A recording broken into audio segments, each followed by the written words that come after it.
Hello, আসসালামু আলাইকুম। সবাই কেমন আছো? আশা করি সবাই অনেক ভালো আছো। আমরাও অনেক ভালো আছি। তোমাদের সবাইকে জানাতেছি ঈদ মোবারক। আর আমার নতুন একটা ব্লগে ওয়েলকাম করতেছি। তো এটা হলো গিয়ে ঈদের আগের দিন আমরা ছোটো ভাইয়ের গরু দেখতে গেছিলাম। এটা হলো গিয়ে ছোটো ভাইয়ের গরু। তো গরুটা দেখে অনেক ভালো লাগছে। ভাই এবার খুব সুন্দর একটা গরু কিনছে। এরপর হলো গিয়ে ভাবি পরোটা বানিয়ে দিছে আর এখানে মুরগির মাংস রান্না করছিল, মুরগির হাত পা আর অনেক কিছু মিলে মাংস ভুনা করছিল, ওটা দিয়ে পরোটা খাইলাম খুব মজা করে। এরপর আমি একটু মিরপুর চলে যাইতেছি কারণ আমার টুকটাক একটু কেনাকাটা আছে। তো প্রথমেই মার্কেটে যেয়ে আমি আমার মেয়ের জন্য কিছু ফ্রোজেন আইটেম কিনছি, কারণ এই কোরবানি ঈদে ও তো গরুর মাংস খাবে না, খেতে পারবে না। এর জন্য চিন্তা করলাম যে আগে কিছু ফ্রোজেন আইটেম কিনি। এরপর ওর জন্য ড্রেস কিনতে গেছিলাম। আর আমার না একটু দেরি হয়ে গেছে ড্রেস কেনার বিষয়টা আর কি।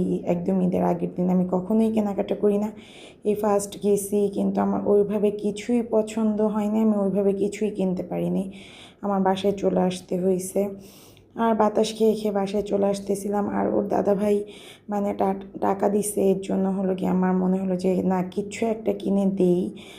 আর হলো কি একটু দেরি হয়ে গেছে আর কি, এটাই। তো বাতাস খেতে খেতে বাসায় চলে আসছি। আর আমার শ্বশুরবাড়ির সামনেই একদম হাট বসছে। তো দেখো মানে মানে আমার শ্বশুরবাড়িতে ঢুকতেই পারতেছি না, কারণ যেই গরুগুলো বিক্রি হয় নাই সেই গরুগুলো হলো কি আবার রিটার্ন নিতেছে ব্যাপারীরা। তো এই যে কিছু গরু এরকম রয়ে গেছে, এগুলো আবার নিয়ে যেতেছে। এটা হলো কি ঈদের দিন সকালে উঠেই আগে আমি হলো গিয়ে সেমাইটা রান্না করছি।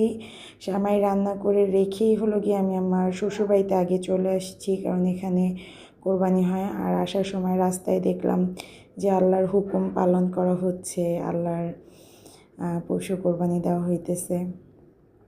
আর এই তো পরে হলো গিয়ে বড় ভাইয়ার গরুটা কোরবানি দেওয়া আগে দেখলাম, ভাইয়ার গরুটা কোরবানি দেওয়া দেখে পরে আরেকটা বড়াপুর বাসায় না 2-3টা গরু মানে কোরবানি দেয়। তালুয়ের একটা, বড় ভাইয়ার একটা, আবার আপুর দেবরের একটা, এইভাবে করে 3টা গরুই কোরবানি দেওয়া দেখছি। এরপর আমার শ্বশুরবাড়ি চলে আসছি। এখানে আগেই আসছিলাম, কিন্তু এখানে হলো কি আগেই কোরবানি হয়ে গেছে, এর জন্য আবার আমরা আপুর বাসায় গেছিলাম। পরে হলো গিয়ে যে সবাই মিলে মাংস কাটতেছে আমার শ্বশুরবাড়িতে। আর এগুলো সব আমার চাচা শ্বশুররা ছিল, আমার শ্বশুর ছিল, মানে আমার শ্বশুরের সব কলিগরা ছিল। তো এখানে তারা মামা ভাগ্নারাও কাটতেছিল গরু, এই যে বাতেনও কাটতেছে মাংস।